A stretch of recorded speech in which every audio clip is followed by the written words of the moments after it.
지난 2014년 오랜 세월 방치되었던 묘한 기가 세상의 모습을 드러냈다. 이 무덤의 주인은 누구였을까? 그리고 어떤 사연이 있는 것일까? 조사 결과 이곳은 14세기 고려 후기 지방 세력가의 무덤으로 확인됐는데 깜짝 놀랐고요. 큰 성을 질렀습니다. 조사 과정에서 특히 눈길을 끄는 것이 있었다. 금가루로 새긴 고대 인도의 문자가 빼곡하게 적힌 목관 널이 함께 발견된 것이다. 고려시대 목관 중에서도 범자가 적혀 있는 것은 거의 사례가 없다고 볼 수 있습니다. 말 그대로 주문을 외워서 극락왕생하자는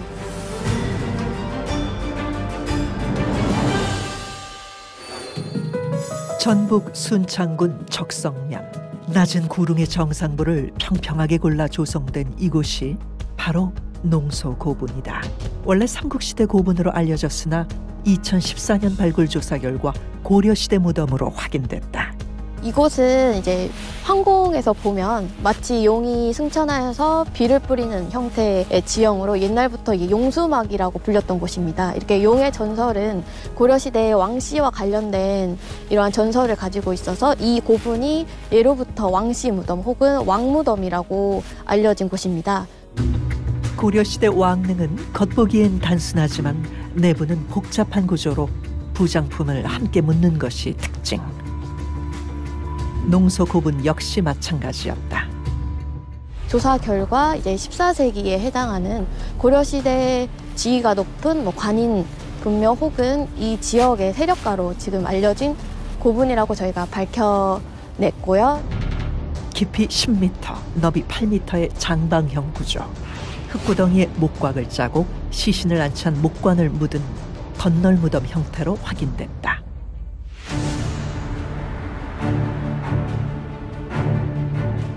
이전에 이 마을 주민들의 전원에 따르면 도굴이 이루어진 적이 있다고 해서 굉장히 훼손이 많이 된 상태였습니다. 그래서 저희가 처음에 조사할 때는 이미 도굴꾼에 의해서 훼손이 진행된 고분이라고 판단하고 이제 조사를 계속 진행을 했습니다. 뚜렷한 도굴 흔적에 과거 고분의 비석과 석재들을 가져다 다른 용도로 이용했다는 이야기까지 전해진 상황. 저희가 처음에 확인했을 땐 도굴갱이 1m가량이 확인돼서 이미 빈 무덤으로 저희가 판단을 했지만 실제 2m가량 들어가도 이제 피장자의 매장 시설이 확인되지 않았습니다.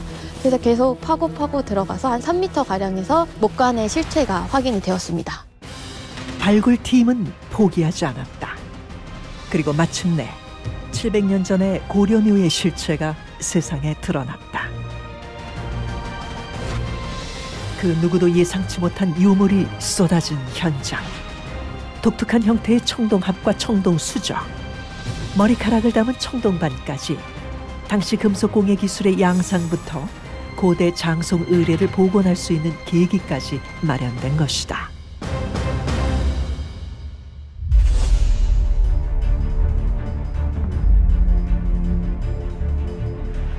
게다가 두 겹으로 된 관곽의 안쪽 관 측면에선 더 놀라운 흔적이 확인됐으니 바로 고대 인도 문자인 범자였다. 무려 300여 자에 이르는 범자는 금가루로 쓰여졌고 흰색의 원형 무늬가 각각의 글자 바깥을 장식하고 있었다. 시신에 안장된 목감 표면에 범자를 가득 새겨놓았습니다. 범자라는 것은 범어의 문자라는 의미인데 고대 인도어인 산스크리트어가 불교에서 활용되면서 그 문자 하나하나의 의미와 상징을 깊게 반영하면서 그 문자 자체가 하나의 불교 신앙의 대상이 된 문자, 이걸 범자라고 할 수 있을 것 같습니다. 확인된 범자는 고려시대부터 조선시대까지 사용된 실단체와 란차체로 쓰여졌고 육자진언과 파지옥진언 등 부처님의 가르침을 함축적으로 표현한 진언 2종으로 두 진언이 반복적으로 사용됐다. 농소고분에서는 이제 두 가지의 범자로 쓰인 진언이 반복돼서 확인이 됩니다. 그게 하나는 6글자로 이루어진 육자진언과 지옥을 피하고 싶다는 의미를 가진 파지옥 진언 두 가지가 사용이 되는데요.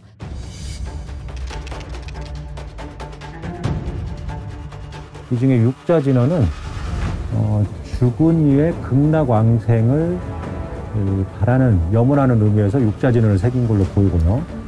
파지옥진언은 말 그대로 지옥을 파한다. 그러니까 죽은 사람의 영혼이 지옥에 가지 말라는 그런 의미를 담고 있다고 할 수 있습니다. 중생을 구제해 부처님의 세계에 태어나게 하는 옴마니 파드메 훔 6글자로 된 육자진언과 지옥에서 고통받는 중생을 구제하는 옴까라데야 스바하 7글자로 된 파지옥진언. 범자가 써진 목곽은 현재 문화유산 보존과학센터에서 보존 처리 중에 있다.